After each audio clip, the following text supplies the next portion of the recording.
This is the 4th day of the September 1980 7-day sesshin. And today we will begin with reading a letter by Zen Master Bastui taken from the 3 Pillars of Zen.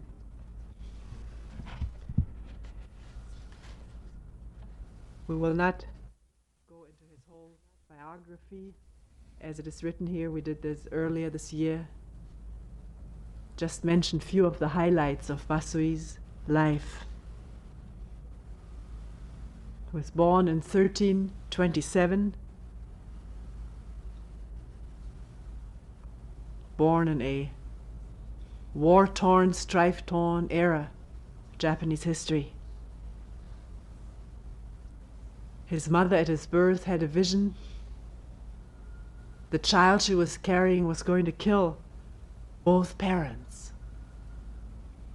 So she abandoned the baby in a field where a family servant picked him up and raised him.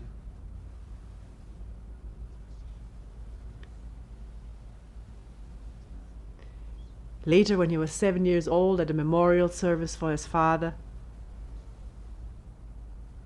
Bastui suddenly asked the officiating priest, "For whom are those offerings of rice and cakes and fruit?" "For your father, of course," replied the priest. "But if the father has no shape or body now," he had been cremated, "how can he eat them?" To this the priest replied, "Though he has no visible body, his soul will receive these offerings." "If there is such a thing as a soul," the child pressed on, "I must have one too, in my body. What is it like?"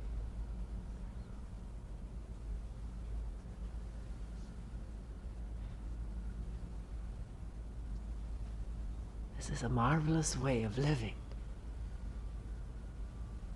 Most of the time only found in children, because through school, education, information squelched, TV programs, we can now explain just about everything.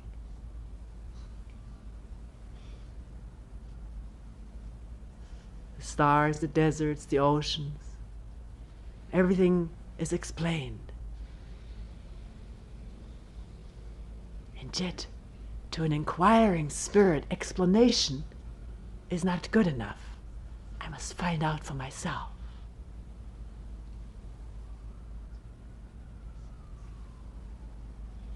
If I got a soul, well, let me touch it. Let me be in touch with it.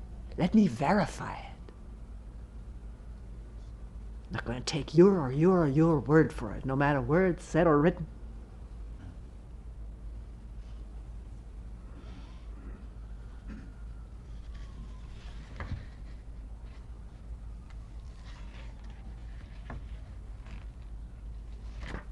Says here, his preoccupation with the soul naturally led him to think about hell.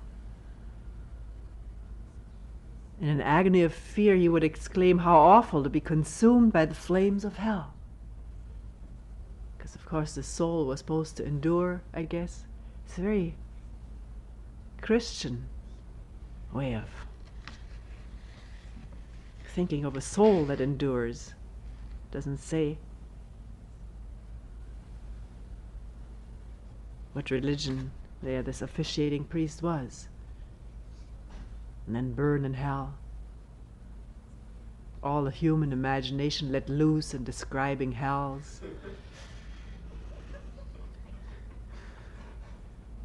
Picturing them. I used to look at these pictures too, these medieval pictures.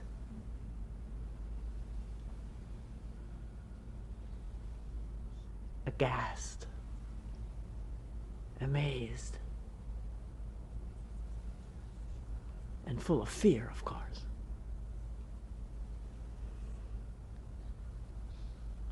In an agony of fear, he would exclaim, "How awful to be consumed by the flames of hell," and tears would well up.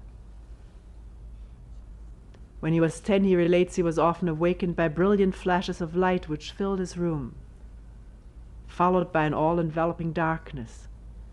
Anxiously he sought for some explanation of these weird occurrences, but the replies that were forthcoming scarcely allayed his fears. Again and again he questioned himself if after death the soul suffers the agonies of hell or enjoys the delights of paradise. What is the nature of the soul?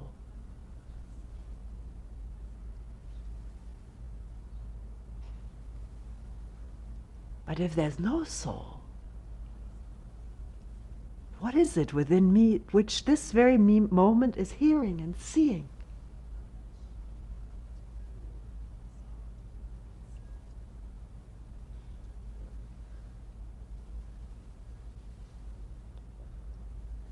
Basui would often sit for hours stewing over this question. In a state of such utter self-forgetfulness, he no longer knew he had a body or a mind. People so often come or write, "Please tell me what the doubt is," or "Can you help me raise some doubt?" Keep your eyes open and your ears open as you walk down the street of the inner city or the outer city, the suburbs.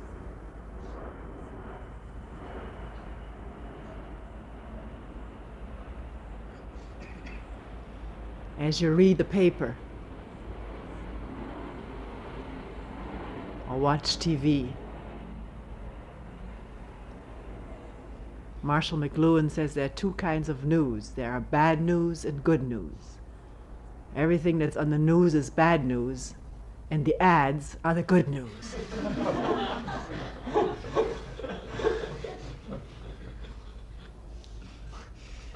Can't have one without the other anymore. Gotta break off these news and show beer. Or new appliance, or new camera, something.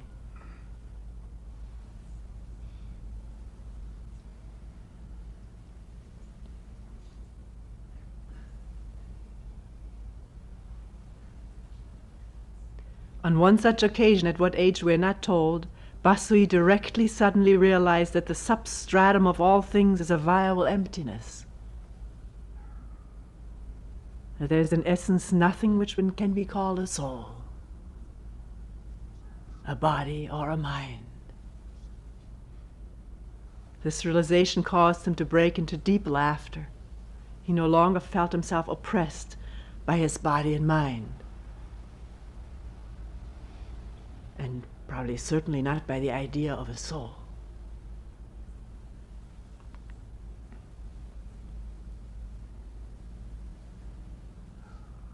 In an effort to learn whether this constituted true awakening, Basui questioned a number of well-known monks. None could give him a satisfying answer. But his basic perplexity as to the one who sees and hears had not been dispelled. And when he saw in a popular book one day, quote, "Mind is host and body is guest," mind is host. Host is always there. And the body is guest, the guest who comes and then leaves. Every one of his quiescent doubts was suddenly resurrected. I have seen that the foundation of the universe is voidness. But still, what is this something within me which can see and hear?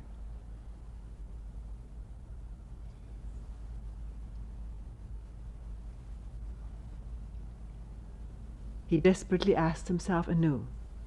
In spite of every effort, he could not rid himself of this obsessive doubt. He went on numerous pilgrimages, we're skipping here, stubbornly refused to remain even overnight in a temple, insisted on staying in some isolated hut high up on a hill or mountain. It's wonderful when a temple has nearby an isolated hut or mountain.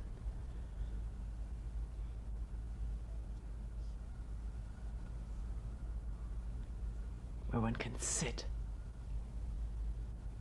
in a meadow under a tree.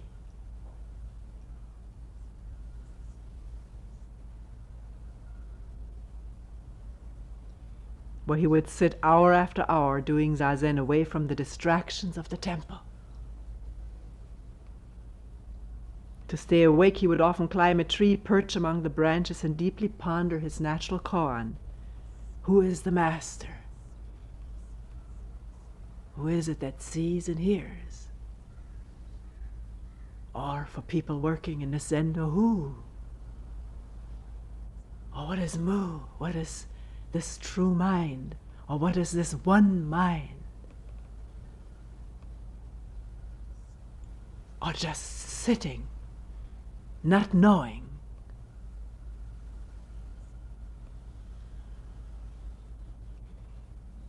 With that part of the brain which always knows and interprets and remembers and anticipates and divides.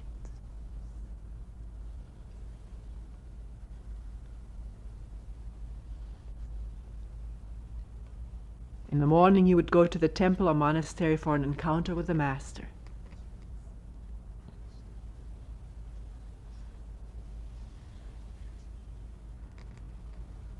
Finally he found his master. His name was Koho. Basui recognized in Koho a great Roshi, but declined to stay in his temple. This independent spirit. Of course, he was able to hear, you have to become a member, you have to do this and this and this. Do we have room for independent spirits? Gotta ask this question sometime. Find out. I don't mean ghosts. People with independent spirits. There's always room for ghosts, they don't occupy any space.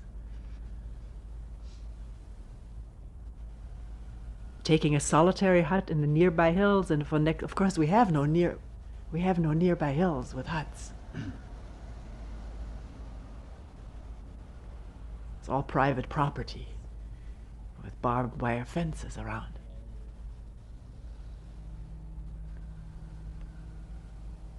For the next month, coming daily to see Koho. One day, Koho, sensing the ripeness of Basui's mind, asked him, "Tell me, what is Josh's Mu?"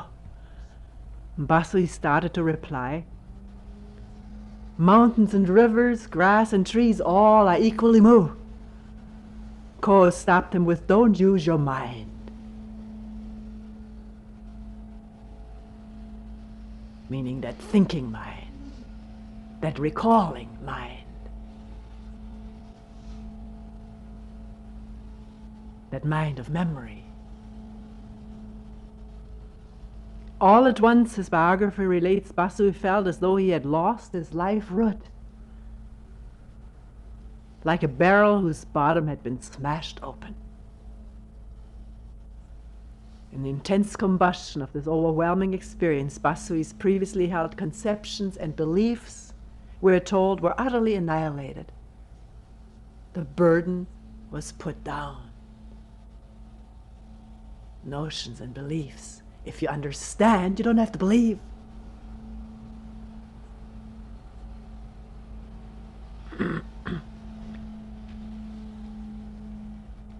Basui stayed for a few months with Koho. Then he wished to mature his profound experience through Dharma combat with accomplished masters. So he left Koho, continued to live in isolated forests, not far from temples of famous masters. When not engaging them in Dharma combat, in question and answer, he would carry on his zazen for hours at a time. As people flocked to him wherever he stayed, but for a long time he felt that there was not enough ripeness, so he warded off would-be students, moved away, keep his whereabouts unknown.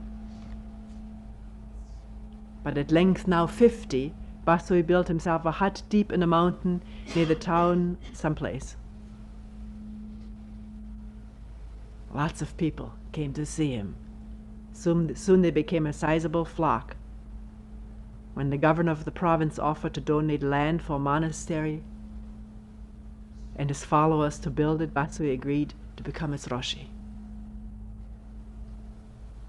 Although he disliked the designation temple or monastery, Kogakuji, at its apogee, with more than 1,000 monks and lay devotees, could hardly be described as a hermitage. Just before he passed away, at the age of 60, only taught for 10 years. At the age of 60, Basui sat up in the lotus posture and to those gathered around him said, "Don't be misled. Look directly. What is this?"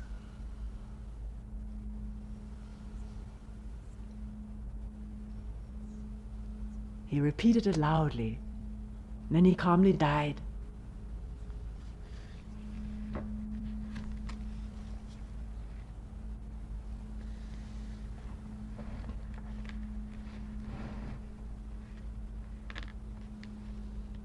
We will start with a letter to the abbess of Shinryuji.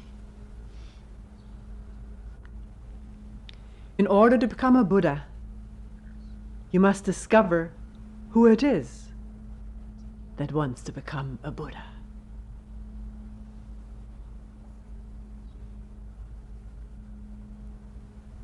To know this subject, you must right here and now probe deeply into yourself, inquiring, what is it that thinks in terms of good and bad, that sees and hears?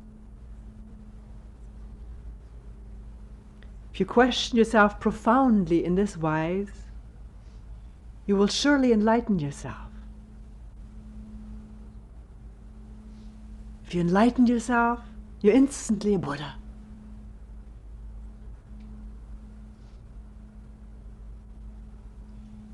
It's not really that one enlightens oneself.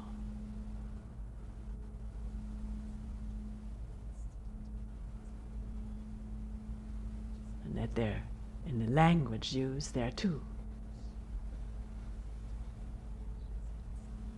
And in enlightenment there are not two. This is why it is enlightenment.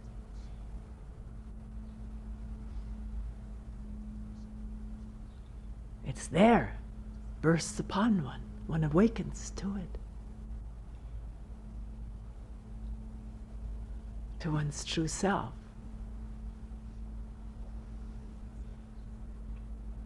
The mind which the Buddhas realized in their enlightenment is the mind of all sentient beings. And you are no exception to this.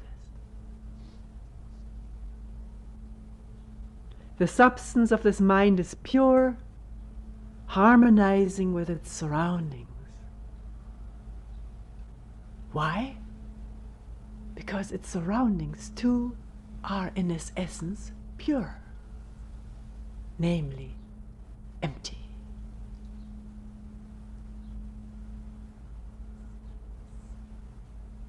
Not the emptiness of a vacuum, but the emptiness of freedom.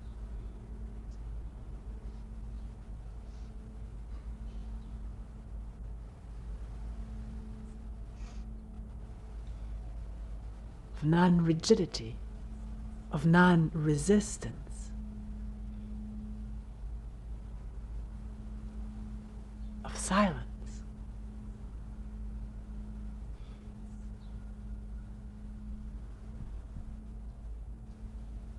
In a woman's body, it has no female form. In a man's body, it has no appearance of male.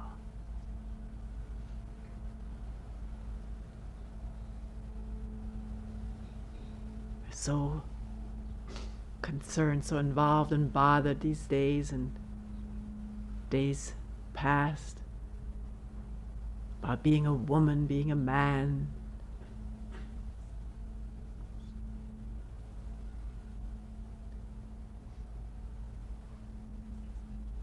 A woman is both woman and man. femininity and masculinity being in complete harmony. And so it is with a man. There's no such thing as an all man. Well, there is. But in that there is not harmony.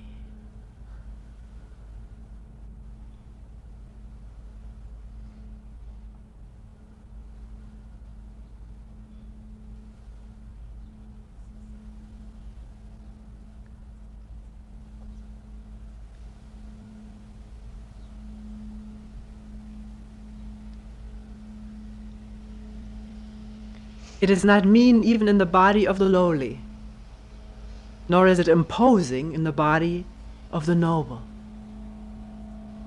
Like boundless space, hasn't a particle of color. The physical world can be destroyed, but formless, colorless space is indestructible.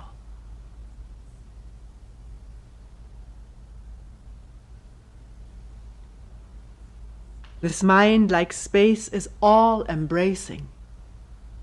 It does not come into existence with the creation of our body, nor does it perish with its disintegration. How do we know that? How does one know that? How does Basui know that? Don't just take his words now and start repeating them.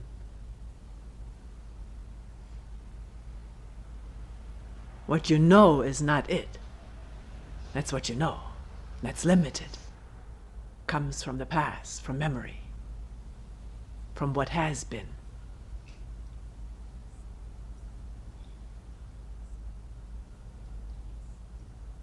So can you make any statement about what you cannot know?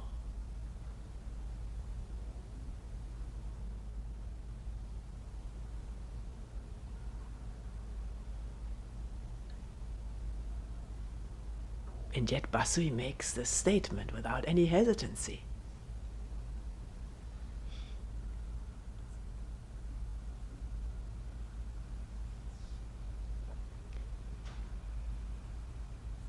Though invisible, it suffuses our body. It suffuses our body. Every single act of seeing, hearing, smelling, speaking, or moving the hands and legs is simply the activity of this mind. Or as it often called, the great function. The great spontaneous function. Spontaneous if the little me, the little controller, the little sensor is on vacation. Vacated, so to speak.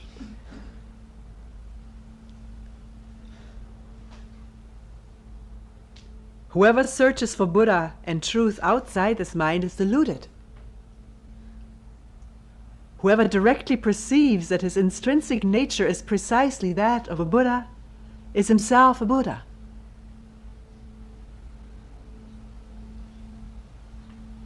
There has never been a Buddha who has not realized this mind. And every last being within the 6 realms of existence is perfectly endowed with it. The words of a sutra, "In Buddha there is no discrimination," confirms this.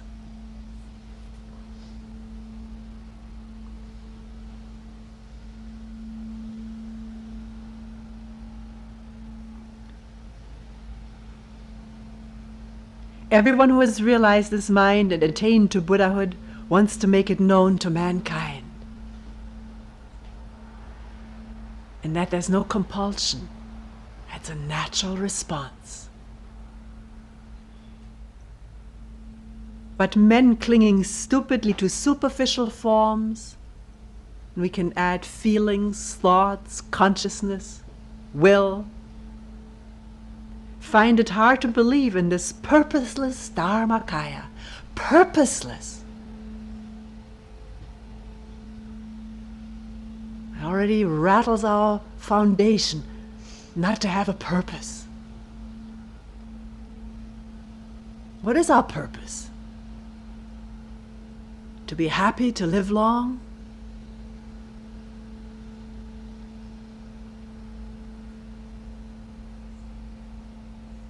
to be good. Is that a purpose? To be good in that there is no purpose, or else it wouldn't be being good.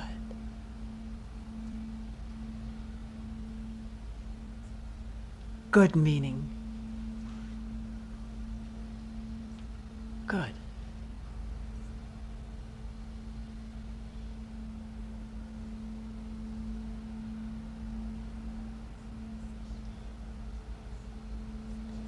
To give it a name, Buddhas resort to such metaphors as treasure gem of free will, or great path, or Amitabha Buddha, or Buddha of supreme knowledge, or Jizo, or Kanon, or Fugen, one's face before one's parents were born, so forth. The Bodhisattva Jizo is the guide through the 6 realms of existence, he being the symbol of the power which controls the 6 senses.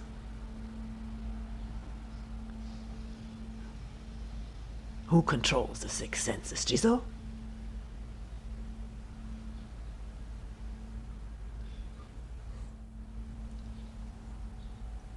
Anyone?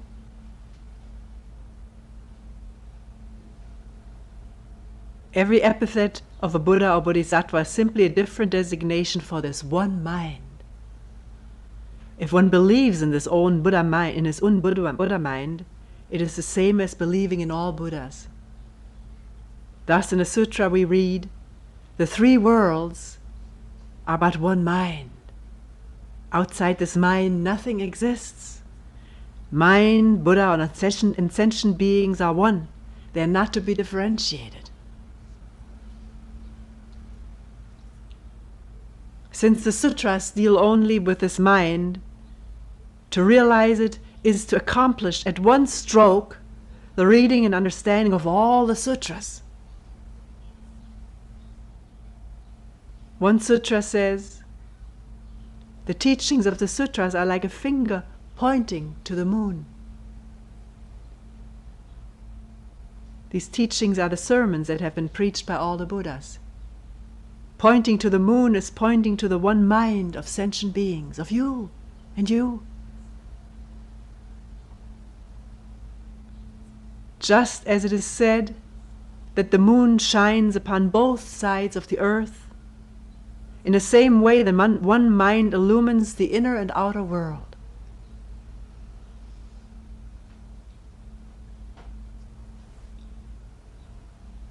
Again, it is said that through services for the Buddha one can attain Buddhahood. But to attain Buddhahood simply means to realize this mind beyond all doubt. And if doubt arises, to see into the doubt, where it comes from. What is doubt? And if there's clear seeing, this clear seeing is Buddha.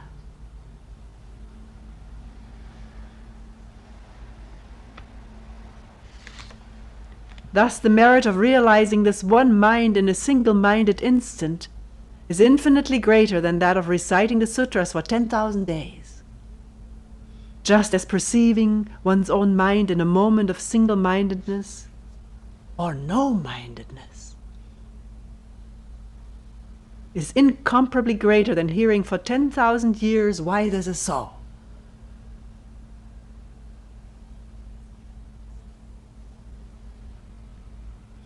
But just as one must progress from shallow to deep by degrees, one doesn't must. There's no must in this.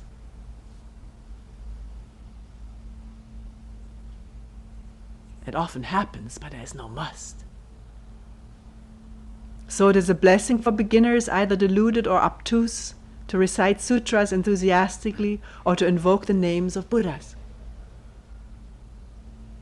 For them it is like getting onto a raft or boat as a first step. But if they do not yearn to reach the shore of realization, contenting themselves to remain forever on the raft, they only deceive themselves. Some people get very comfortable with their practice. It becomes a raft, a float, a lifesaver. so one doesn't need to go down. Practice is nothing to be clutched. It is an open question.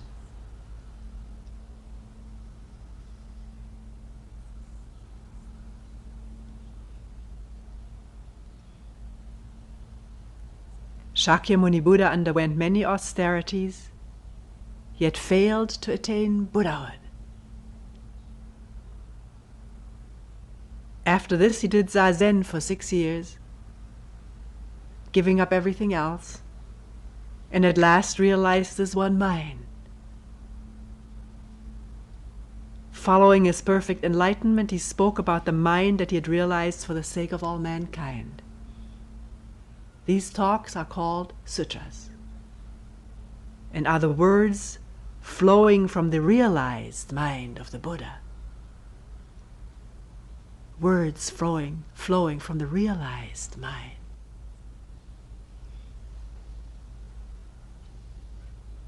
Not from memory. This mind is latent in everyone. It is the master of the 6 senses. It's just Basui's way of putting it. Don't get hung up on it.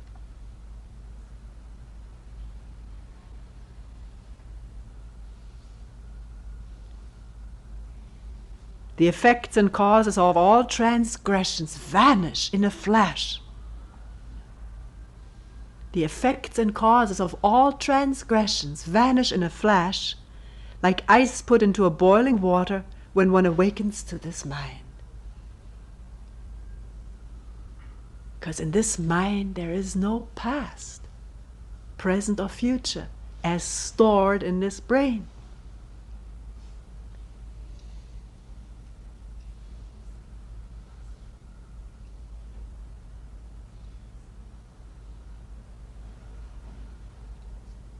And yet, one lives with this brain. So, attention, attention, attention to what comes up, to what is triggered through all kind of stimuli, from the inside or outside.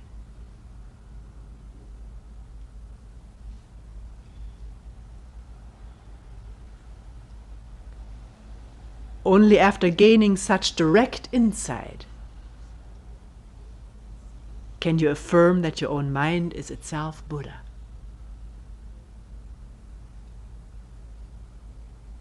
Direct insight is insight in which the past, which is the me, is not looking on.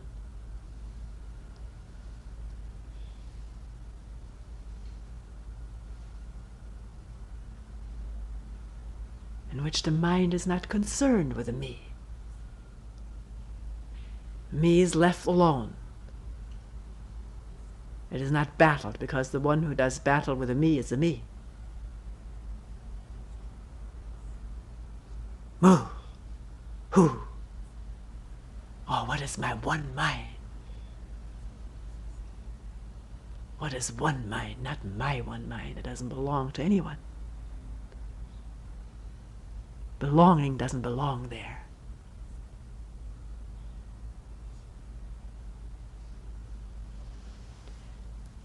The mind essence is intrinsically bright and unblemished.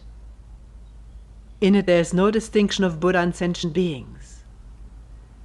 But its clarity is hidden by delusive thoughts. Just as the light of the sun or the moon is obscured by the clouds. Yet such thoughts can be dispelled by the power of Zazen. In the same way that clouds can be dissipated by a blast of wind being energy.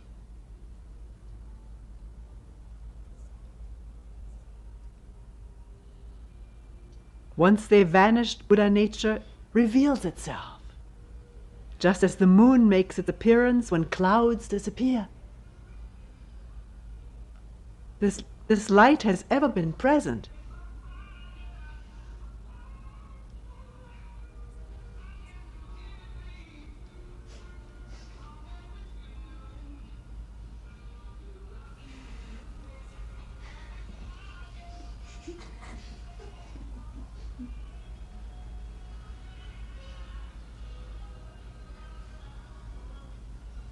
Who's hearing?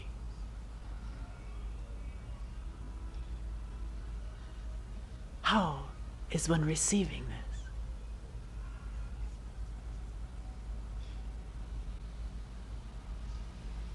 Is there anyone to receive, to hear?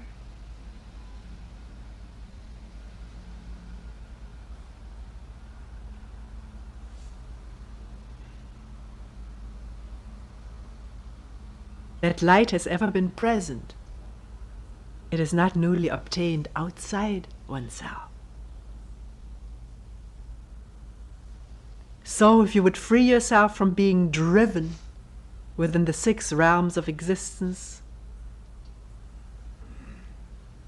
or from birth and death not meaning the birth of a baby or the death of a human being. It's always the birth of new thoughts which carry one away into the 6 realms. And the fear of death, which comes with the clinging to the me. There's no clinging to the me, there's no fear of death. Or is there? What is this fear of death? What is one afraid of?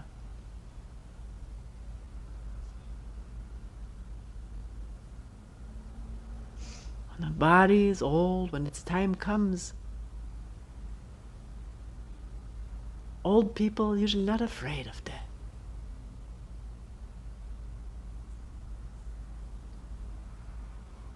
To die young, one wants to do so many things.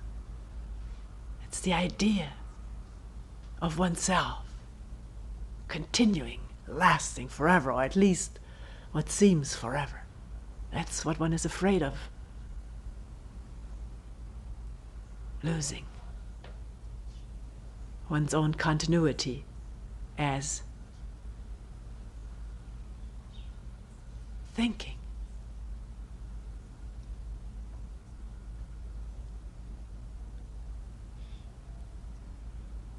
If you would free yourself from being driven within the 6 realms of existence or from the sufferings of birth and death, of course one is also afraid of the pain of death.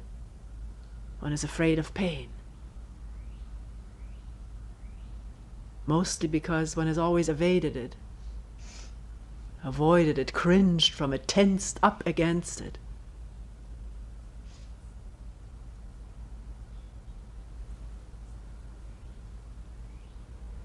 If there's no tensing against it and pain, what is it? It's what it is. Why add pain to what's already there by fearing it, or cringing, or tensing up?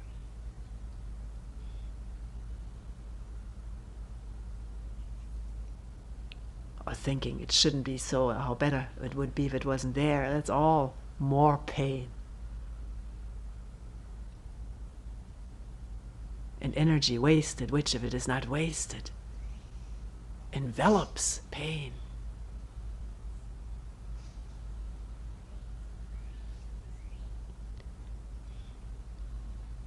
You must dispel your delusive feelings and perceptions. To dispel them, you must realize this mind. To realize this mind, you must do Zazen. How you practice is of the utmost importance. Must penetrate your koan to the very core, or your whole being, to the very core and beyond. The foundation of every koan is one's own mind. The deep yearning for the realization of mind we call desire for truth, or thirst for realization. He is wise who deeply fears falling into hell. Well, it was his push there in his childhood. It was a very small thing, just because I'm afraid of falling into hell. A very self-centered motive. beyond that, if this fear abates within one, there's the feeling of the sorrow of this world, in agony, in conflict, in strife, in hatred, in mutual extermination.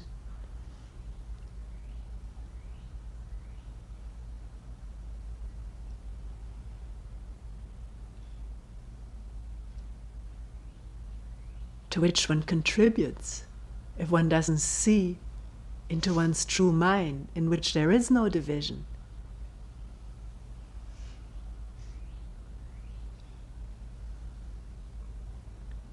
Only because the terrors of hell are so little known to them do men have no desire for the teachings of the Buddha.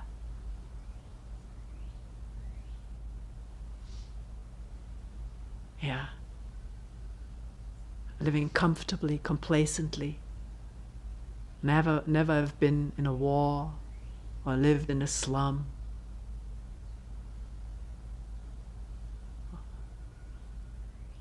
Although living in a slum itself isn't necessarily hell. There was this incredible movie once called Pepe or something like that. This man with his 2 little boys living in some section of Harlem. Kids were always into something, but they loved it. It was exciting. They were at home there. But he felt terribly bad, so he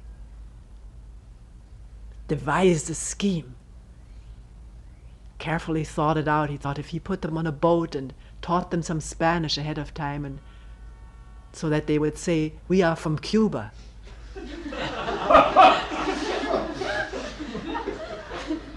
Put them out at night, let them drift along, and then be towed in by someone. Somebody would give them a beautiful home, because if you come from Cuba, 2 little children, then you're all fixed, you're all set. That was years ago. So he did it, and it's a heart-rending scene at the moment of doing this, when he pushes this boat and these kids are crying for their father.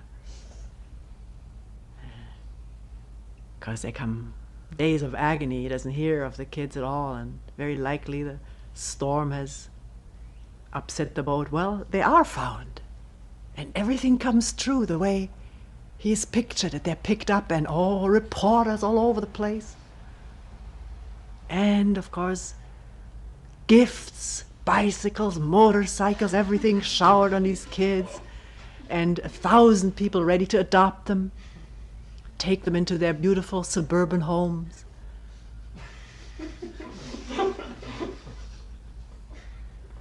And then the father, just torn with sickness, homesickness for his 2 boys, just sort of sneaks into, they're still in the hospital recovering from all this exposure. And when they see him, they want to go home.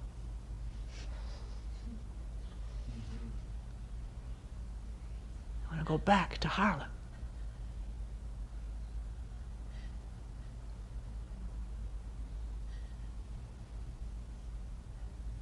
So one must be careful with ideas about things before one has observed very carefully. Not only the slums, but also the wealthy homes.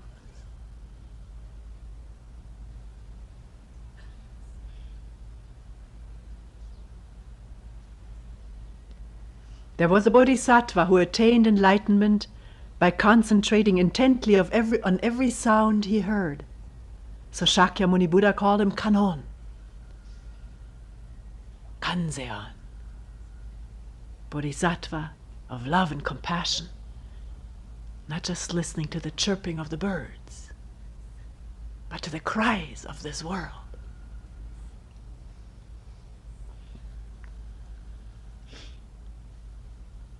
If you would know the substance of the mind, Buddha,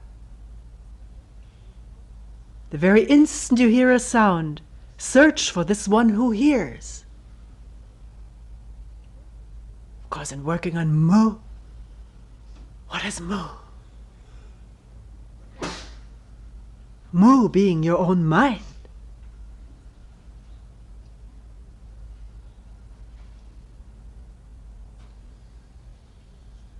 Thus you will unfailingly come to the realization that your own mind is no different from Kanon's.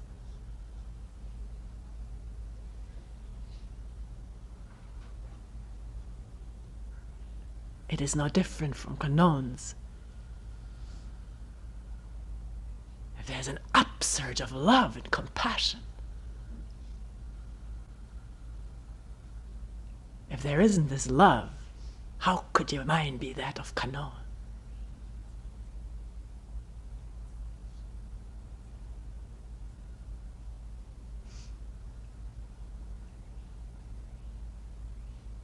This mind is neither being nor non-being. It transcends all forms, and yet it is inseparable from them.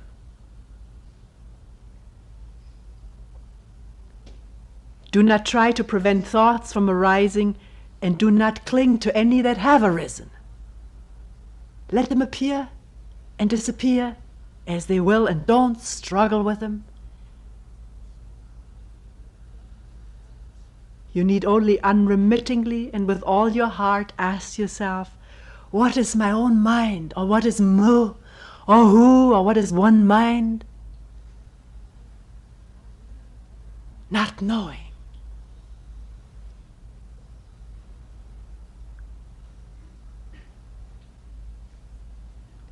I keep urging this because I want to bring you to self-realization. When you persistently try to understand what is beyond the domain of the intellect, you're bound to reach a dead end, completely baffled. And often people break down in despair. Don't break down in despair, but keep on asking. The despair too is mu. Question it. Don't be overwhelmed or taken for a ride by it.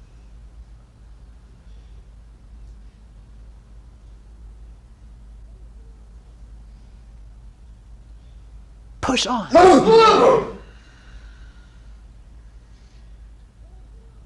It doesn't need to be a push either.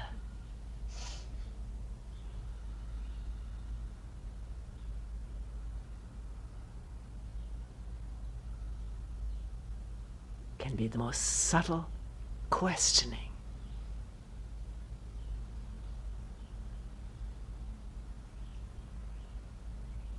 Full of intensity, without pushing. One does what one needs to do.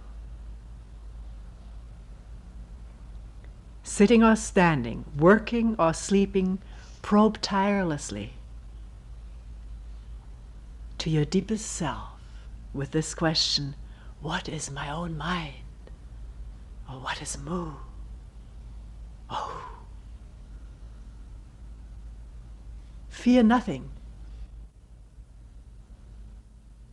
but the failure to experience your true nature.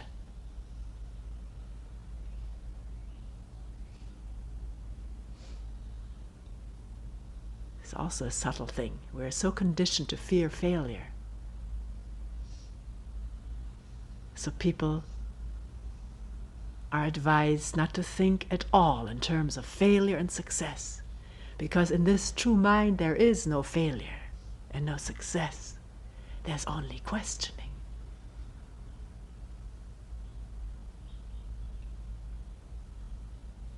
Can this question purify itself of all notions of success and failure?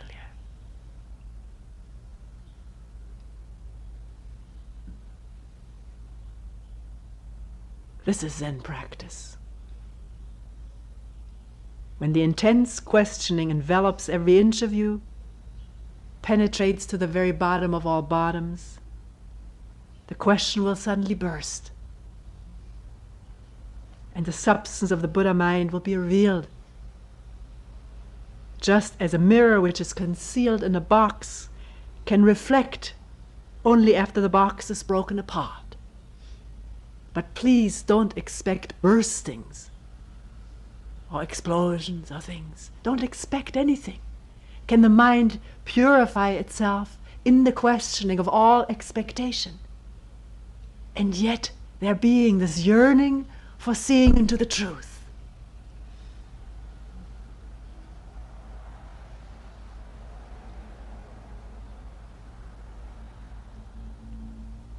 The radiance of this mind will light up every corner of the universe, free of every single blemish. You will be liberated at last from the entanglements of the 6 realms. All effects of evil action having vanished at that instant. The joy of this moment cannot be put into words. But also to mention right at this point the words of the 6th patriarch. One awakened thought, which is no thought, and an ordinary human being is a Buddha. One deluded thought, and the Buddha becomes an ordinary being.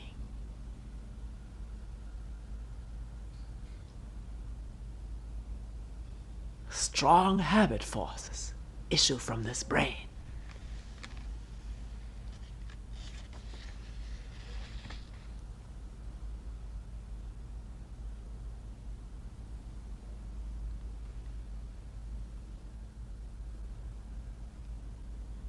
Consider a person suffering intensely in a dream where, having fallen into hell, he's being tortured. Once he awakens, his suffering ceases, for he is now liberated from his delusions. In the same way, through self-realization, one frees oneself from the sufferings of birth and death.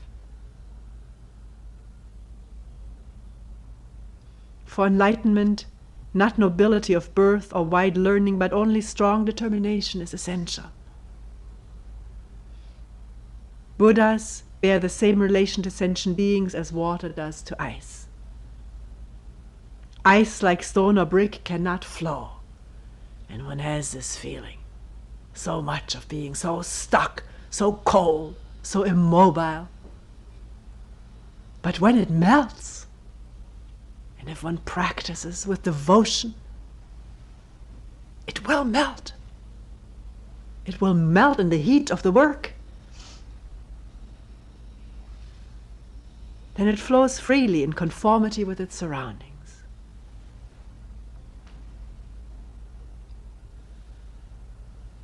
So you will understand there's no difference between ordinary beings and Buddhas except for one thing: delusion.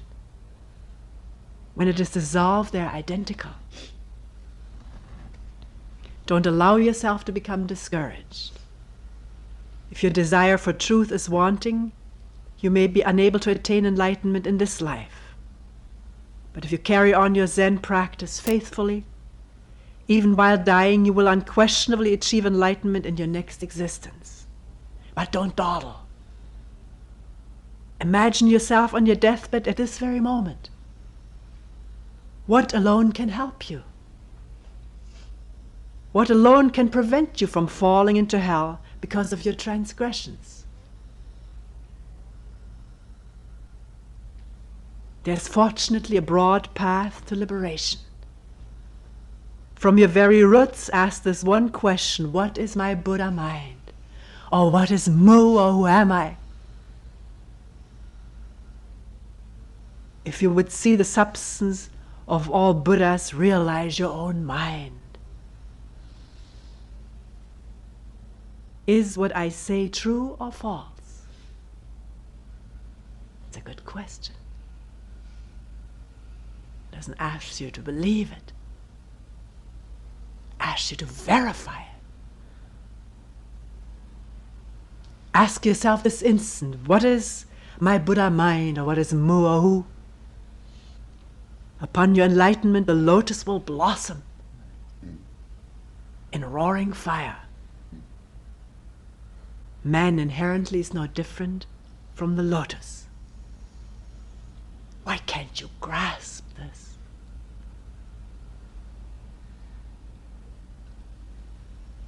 The lotus, of course, blooming out of mud,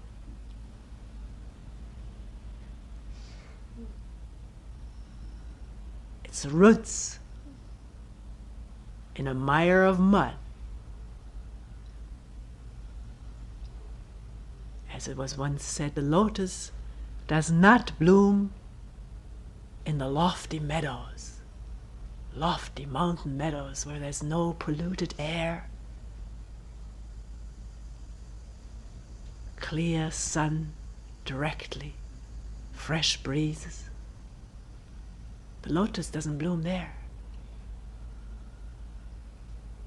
It opens its blossom right above the mud, right on top of it.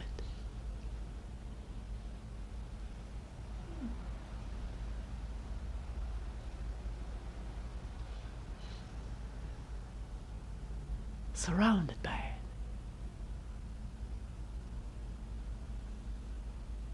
And yet in the blossom there is no mud.